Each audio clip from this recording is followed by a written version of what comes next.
Well, Craig, we're here in the cold open, as it's known in the biz. We can talk about anything you want. What do you want to talk about? I got nothing. You know, that thing we talked about last time was pretty interesting. Why don't we just watch that? Oh, all right. You know, I just saw again recently. What? I watched From the Hip. You did. It's pretty terrible. It made Tona very angry. She went to sleep in self-defense.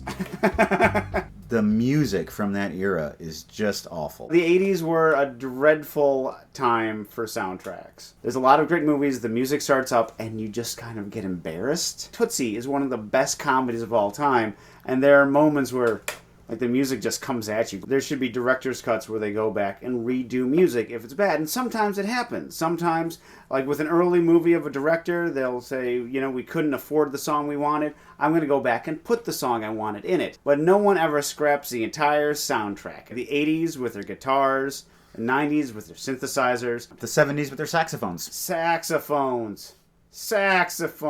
I've got a bunch of movies that I've never seen before. You don't know what they are. Every episode, I'm going to spring one on you. It might be good. It might be bad. We'll watch it and talk about it. Welcome to the basement. November is Glaring Omissions Month here in the basement. We should change the title of the show to Welcome to the Basement. It sounds like a show hosted by Jerry Lewis. Welcome to the basement! Tonight's movie is not so much a glaring omission for the show, but a glaring omission for my life.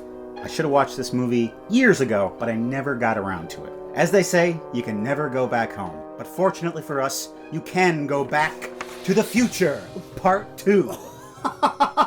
I have never seen this. Released in 1989, directed by Robert Zemeckis, starring Michael J. Fox and Christopher Lloyd, BTTF2 was filmed simultaneously as the third entry in the trilogy, BTTF3.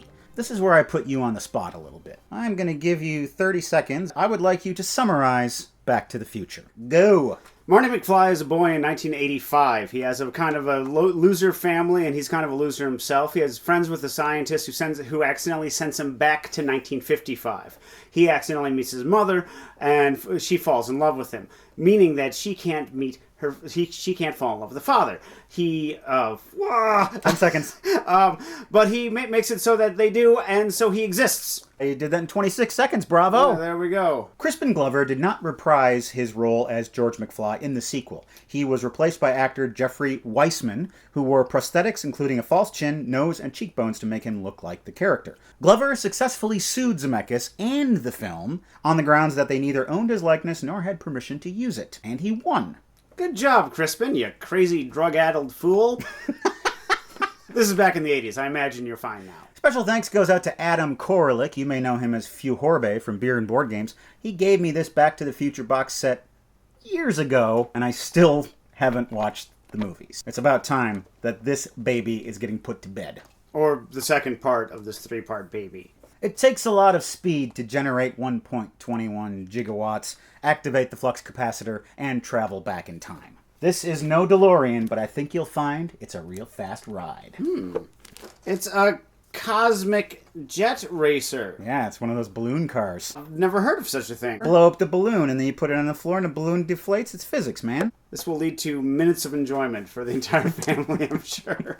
October 21st, 2015 is the day that Marty McFly travels to in the future, and it is now known as Back to the Future Day. We just celebrated this recently here in our corner of the space-time continuum, and we continue to celebrate it tonight as we hover over to the old leather couch to watch Back to the Future Part 2. Gotta go back in time. We don't have the rights to that. You can't do that. Gotta go farther in the past.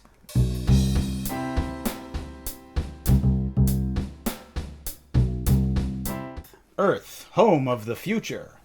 Back to the Future 2 picks up where Back to the Future left off. Marty's just gone back to 1985. He sees his sweet new ride in the garage. He meets up with his girlfriend Jennifer. I'm a different actress now. And his girlfriend's better looking and more famous. Here comes Doc Brown to ruin everything with his adventures. It says they have to go back to the future. He tells them both to get into the DeLorean because they have to go to the future to help their kids. You know all this. You saw the first movie. Biff, the only man in the neighborhood who is awake. It's so John Williams-y. Yes. Oh, good. Billy Zane's in it. Finally, a Billy Zane movie. I know how much you love him. I love Billy Zane. On Wednesday, October 21st, 2015. 2 weeks ago. Jennifer is surprised by all this. Doc Brown says, you're time traveling, and here, I knock you out, and I'm taking your thoughts. It's just a sleep-inducing alpha rhythm generator. We can't have an active woman in one of these movies. When she wakes up, she'll think this was all a dream. Just like in 2015 California, constant rain. You put on these crazy shoes and this crazy jacket because it's the future. Help me move Jennifer over here. We're gonna throw her in the garbage, Marty. They toss her in a garbage-strewn alleyway. Because we can't just leave her in the car. There's a race of sentient raccoons that live in this alley. They'll take care of her until we get back. And they go off on their little adventure. To stop events from happening that would make Marty's son go to prison. Within 2 hours? The justice system works swiftly in the future now that they've abolished all lawyers. Did he just say Obama? Abolished. I heard that too, yeah. Doc says, whatever you do, beware of Griff. And if he asks you to do something, don't do it. Marty is told that he has to go to Cafe 80s, which is a whole retro place about the 80s. Welcome to the Cafe 80s. I'm an abomination. All I want is a Pepsi. But she wouldn't give it to me. Just a Pepsi. Mom, all I want is a Pepsi. I have no idea what you're talking about. Suicidal tendencies. Oh. Come on, man. Get with it. I'm not a fan of music, Matt. Marty sees his son. And he's a little dweeb. Griff comes in. So McFly, have you made a decision? Griff seems to have a hypertension problem. Yeah. He needs to go on a low-sodium diet. Come along on this robbery with them. And he's asking loudly in public to go on this robbery. Marty Jr. upsets Griff, and so he tosses him behind the counter. This just happens to be where Marty Sr. is hanging out. Marty Sr. stands up and is like, hey, screw you. I'm not going to go on your job with you. No. Yeah, what are you, deaf and stupid? I said no. Come on, Griff. Use your adrenaline surge. Well, what do you mean, you confident young man? Get back here. Griff chases him. Finds a kid with a hoverboard. You know, hoverboard. And they hover around. Sick deck bra. Marty gets out of the situation, and all of Griff's friends smash into the courthouse.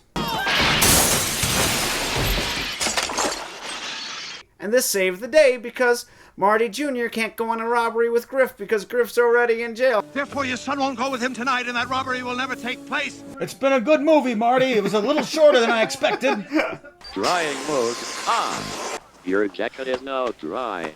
I will now explain to you my theory of black holes. I, the jacket, have done lots of research in astrophysics. Hey, kid, thumb $100, will you, and help save the clock tower? I'm a monstrosity! Wait a minute. Cubs win World Series. No, they don't. I wish I could go back to the beginning of the season. Put some money on the Cubbies. Just like the director of this movie wishes he could have gotten an actual old man to play this role instead of a young man with really bad old age makeup on.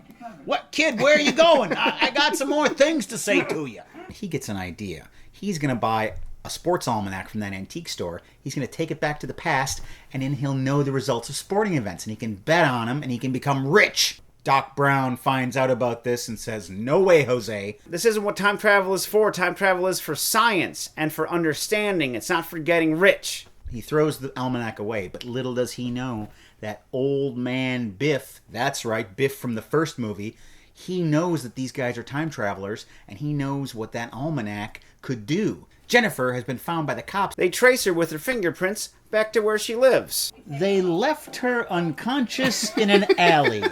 And they decide to take her home so she can sleep it off. Jennifer is taken to her home of the future, and she meets the whole family. And Marty Sr., who's now a dumpy schlub. Marty Sr. gets a call from Mr. Needles, who looks like a certain famous funk bass player. Flea! Marty has gotten into some sort of weird embezzlement thing. Come on. What do I have to do to convince you? Play a little slap bass? But you know what? Mr. Needles just calls him Chicken. Baits him into it with the old chicken gambit. He gets fired. What a jump. Biff sneaks into the time machine, which has just been left open. He travels into the past. He comes back before anyone notices that he was gone, and he leaves. Marty and Doc rescue Jennifer. They go back to 1985. We're back. To the past! But things are different. 1985 is a Escape from New York-esque hellscape. Watch where you're going. Crazy. Oh, that guy. Who's that guy? He always plays hobos. Randy Quaid? It's because Biff's in charge now. Biff's super rich. Biff's 3 goons are there too. Billy Zane! Biff is now married to Marty's mother. He's Marty's stepdad. Marty's mom has giant boobs. She's a drunk, and she's sad. You're supposed to be in Switzerland, you little son of a bitch! My father. You want to take a poke at me? If by poke you mean sex, no. His dad is dead. Doc figures it out. Old man Biff took that sports almanac back to the Biff of 1955, and now Biff runs everything. He's been cheating on gambling his entire life. We have to go back to 1955 and make it so Biff doesn't get that book. Then everything will go back to normal. Marty goes and confronts his stepdad about the book, and his stepdad tells him the whole story. And that old man told him that if a kid ever came around and asked him about the book, Kill them. What about the police, Biff? I own the police! I own all their albums. Regatta de Blanc, Zenyatta Mondada. A lot of people say Synchronicity is their best album. Ghost in the Machine all the way! But Doc Brown was down there with the flying car, rescues him. See you around, sucker. Doc and Marty travel back to 1955. Yes? Boom, boom, boom, boom.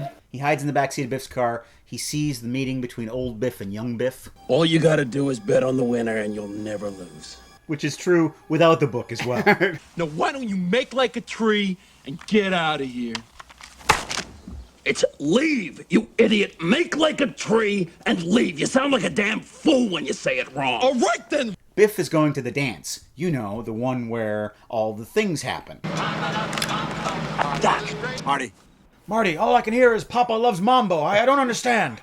You must have just missed me. I'm in the back of Biff's car. Biff has had a horrible ear accident and he can no longer hear. Biff is there doing all the things that juvenile delinquents do. He's looking at a nudie book. He's spiking the punch with booze. And Principal Strickland comes around and says, "Hey, what's going on, you?" He's like, you're a slacker. Give me that thing. I'm very angry because I have a real Robert Duvall type quality to me and I'm not as successful as he is. He sneaks into Strickland's office. There's some hoodle-haddle. He leaves the almanac on the table. There was an old switcheroo, and the cover of the almanac is now in a girly magazine. Now, while that may be thrilling, that's not what his mission was.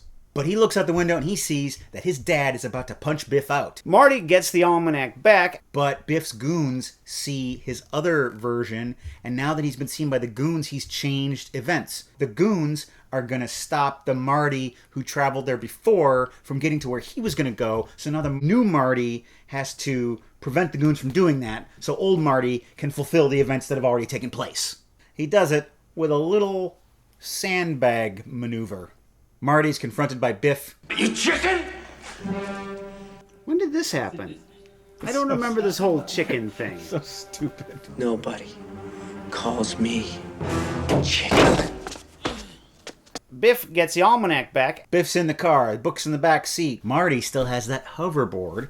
These mirrors don't seem to work in my car. There's a big car chase through a tunnel. At the last minute, Doc Brown drops down a lifeline from the Delorean and Marty's rescued. On obviously a very strong piece of string.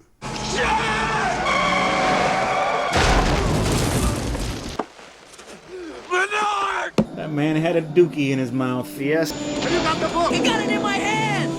Burn it! While it's burning, make sexy Jimi Hendrix hands over it. Come on, do it. A little bit of this. Events are going back to normal. His dad no longer died in 1973. George McFly reverse murdered. Doc Brown is flying around. Hope he doesn't get struck by lightning. Guess what? He gets struck by lightning. Lots of gigawatts just went through it. A mysterious man shows up in a car. Mr. McFly!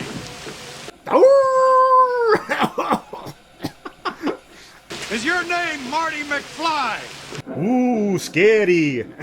I need to take you to the 3D House of Pancakes. I'm with Western Union. We got a letter for you that's been sitting in our office for the last 70 years. It's from 1885. Doc was sent back to the Old West. Marty, I've contracted cholera and I don't have much longer to live. Who does he know in 1955 that knows anything about time travel? Doc Brown. I'm back from the future. Great Scott. Toilet paper at the screen. Meow, meow, meow, meow, paradox, meow, meow.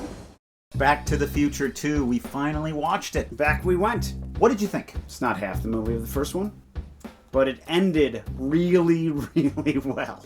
It wasn't as corny and dated as I thought it was going to be. I thought that the future was going to be a lot more dated. And it was, but I thought it was just going to be unbearably gaudy. I found it odd that they subtly altered his character. He didn't seem selfish at all in the first movie because he was always looking out for his parents. Right. While in this one, he's like, I'm going to get the money. And and like all these like little like kind of insidious things that kind of made him seem a little bit more like a jerk. I could see that happening, though, because he's already done his first time-traveling adventure. He's come back and he's discovered that everything is great.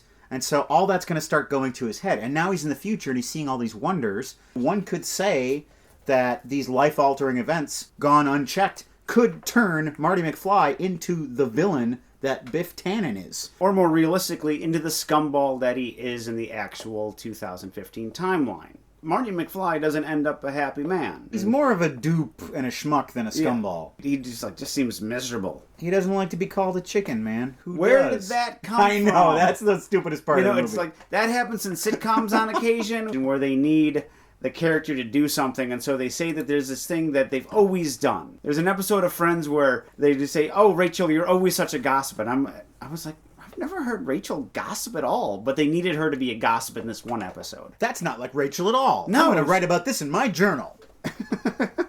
It does seem to lack a certain charm that the first movie had, probably because the plot is much more complex. And darker. You know what I think is a major flaw of this movie? The presence of Jennifer. Jennifer is in the movie because at the end of the first movie, Doc Brown says, "Get in the car." So due to that, she had to be in this movie. And what do they do immediately in this movie? They knock her the hell out. Yes. And then when she wakes up, she just hides and just watches from a closet like Jeffrey Beaumont in Blue Velvet. And then she passes out. She's an inconvenient plot point that they had to work around. Interesting detail. I don't know if you noticed this.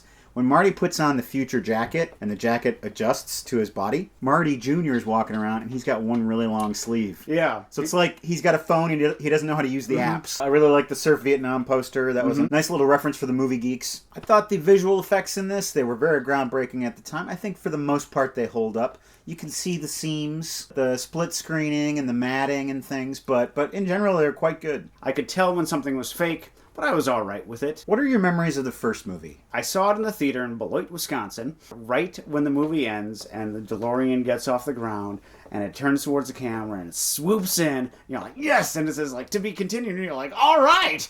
And then, the Huey Lewis song comes on. And then the first title card of the cast comes out. And then black. Floodlights come on.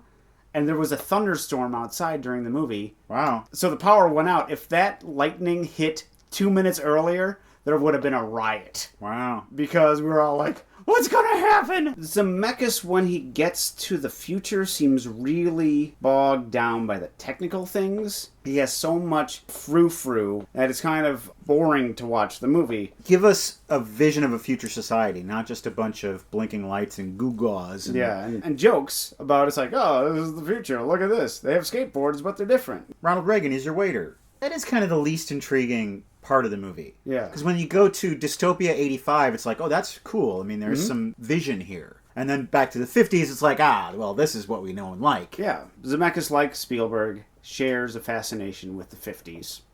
But this is an interesting movie because the real nostalgia in this movie isn't for the 50s. It's nostalgia for Back to the Future Part 1. That when you're watching the movie, you're supposed to have a warm feeling because you're like, oh, there's the dance scene. Oh, there's George punching out Biff. Yeah, it's like all these things are supposed to give you a warm feeling, and they do. It still works for us. Well, load your comatose girlfriend into that DeLorean and drive on over to our website, welcometothebasementshow.com. On it, you will find all of our episodes, you will find essays that Craig has written, and a PayPal donation button. You can donate a few dollars to help support our show. We certainly would appreciate it. And hey, I bet you'd like to know who some of our recent donors are. Who would those be? Lindsay, Cliff, David, Abraham, Elizabeth, Carrie, who says, here's a little love from Minnesota. Lee, Rachel, Stephanie, Brian, Alex, Julia, who says, cool scene, jelly beans. Hey! Sierra, George, Maurizio, Dan, Robert, Kevin. It's one of my favorite shows, period. Corey, Jonathan, Danielle, Sarah, Patrick, and Patricia. Patricia, our longest running monthly donor. You can set up rolling monthly donations on our website. We got some postcards here. This one's from Claire and Dylan. I believe it's from France. All right. Allie and Wyatt from the Deschutes Brewery in Oregon. Luke Collins, a little anime from Oak Creek, Wisconsin. Hey, Oak Creek. Andrew from the Flatiron Building in New York City. Ah. One more missive from Michael U.S. Bonds. Oh, Mike. And Tim and Sarah from Kingston, Ontario, up there in Canada. Seen a little girl in Kingston, Ontario. We got a little gift here from Sebastian Escobar. This is a Colombian film called Dog Eat Dog. Oh, that looks exciting. Look at that. And now, Marty, it's time for Scen It! Seen it, Doc? We got a nice letter here from Patrick Varnova. He sends us a couple of postcards from Ventura, California. Patrick has been inspired by our show, and he's watched a bunch of movies. One of them being Unbreakable. Scen It. Seen it. This was the movie that M. Night Shyamalan made right after The Sixth Sense. A lot of people look at this movie as one of the good ones. I think that Shyamalan's trajectory of starting out at the very peak of his form and then, moving downwards, he wasn't that far down yet. The movie had me until the final 5 minutes with the big twist at the end, and I thought, oh, come on. I disagree. I think the movie is all about the last 5 minutes of the movie because I didn't like it. It's about the last 5 minutes. Mr. Glass. A great ending is a beginning. And the ending of The Sixth Sense is the beginning of this boy's career of being this kind of super ghost psychic. While the ending of Unbreakable, of course, is what happens at the end of that, where, of course, now you have these two fully formed characters. So it's a very exciting ending for me. Unbreakable. Damn it. It's a miracle. Unbreakable. Females are strong as hell. Tango Charlie writes, a suggestion I've had for Scen It is any of the Jackass movies. They are extremely mature, wild, ridiculous, and crude, which to me makes them great. Scen It, the first one. Scen It, all of them, some of them multiple times. They all run together to me. I couldn't tell one from the other, but I love them. I did not want to watch it. An ex-girlfriend of mine basically forced me to watch it, and I just laughed my ass off for an hour and a half. One of my favorite things about the Jackass movies is the way that they mess around with ideas of masculinity. I mean, there are these dudes who punch each other in the nuts all the time, yet they still will do show tunes and choreographed dance routines, and they'll dress up like Playboy bunnies. It really turns that kind of masculine paradigm on its ear. Yes. Joyce Padua writes, I just graduated from high school, and I was wondering if you've seen Sidney Lumet's Dog Day Afternoon. You're a high school graduate that's seen Dog Day Afternoon. I want to hang out with you. Yes. God bless you, Joyce. Scen It. Scen It. One of the great movies of the 70s, one of the great movies of cinema. You see this bank robbery take place. It's a fiasco from the jump. And then they just start peeling back the layers of this onion, and we find out the past of these guys, the consequences of their actions. Few movies feel as alive. It's just so much energy going throughout the entire movie. It's Pacino back when he could yell and not seem like he was overacting. Just all the weird street theater that springs out. Attica.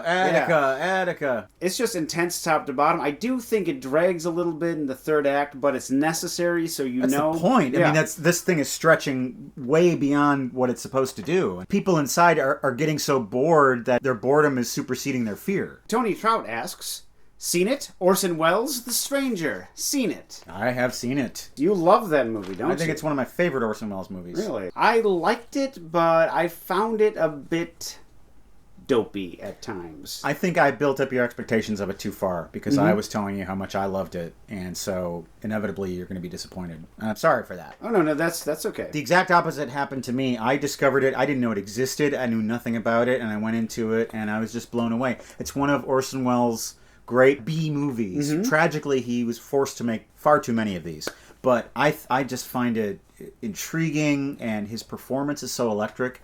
and the moodiness and the black and white and all the shadows. He does kind of a test run for the cuckoo clock speech in it when he's talking about how the Germans needed to be eradicated off the face of the planet. A Carthaginian victory, as he calls it. Which is, I'm going to start using that term for wiping something off the face of the planet. Do you still have my copy of that? I do. I want it back because I now really want to watch the movie. It was written by John Huston under a pen name, and because it was illegal for him to make money off of Hollywood while he was in uniform, he wrote it and sold it under a pen name. So, good job breaking the law, Mr. Huston. Just like you did in Chinatown with your daughter.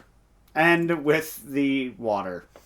That's Scen It. And that's our show. We went back to the future together. If you're one of the handful of people in the world who have not seen it, you should check it out like we just did. Or watch it again. It's a fun movie. Our next episode is coming out December 4th. It's the beginning of the holiday season, and it's coming out right in time for December 6th, which is St. Nicholas Day. When I was growing up, on St. Nicholas Day, we get a little pre-Christmas gift. Yeah, in the shoes. I'm going to give you a little pre-Christmas gift. You're going to get to choose our next movie, and you can pick whatever you want. All right. Well, now wait a second. Oh, no. This is also the season for surprises.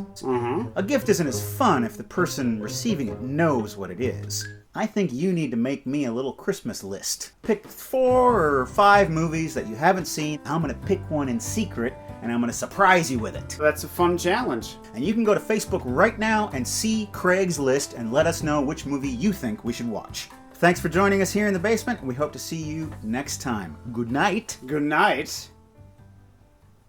Okie doke. It harnesses the natural power of the balloon. Success! In 100 years, I think we'll all be traveling by balloon car. Just wake up in the morning, get out the pump, Pump up point the your car. car in a certain direction. Doesn't have a negative impact on the environment, unless, you know, the escaping air blows over a can of paint. You forgot to move the paint cans again. The lawn's blue. What will the neighbors think?